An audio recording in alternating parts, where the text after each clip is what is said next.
kumain ng gulay para humaba ang iyong buhay. Diba? Kaya dapat kumakain tayong gulay lagi. Mula nung bata ako, mahilig talaga ako sa gulay kasi lumaki ako ng province. Bundok. Malapit kami sa bundok, malapit kami sa dagat. So, mostly talaga, minsan lang kami nakakain ng karni. Kapag may pera, ganun. Kapag may pera, ang nanay at tatay ko, medyo malaki-laki ang budget, ayun, kumakain kami ng baboy.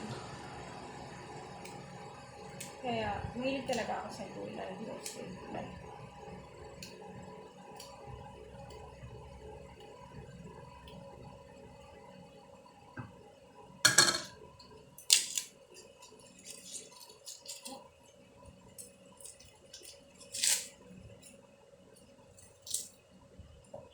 Okay na. Mga 2 butil ng bawang pwede na.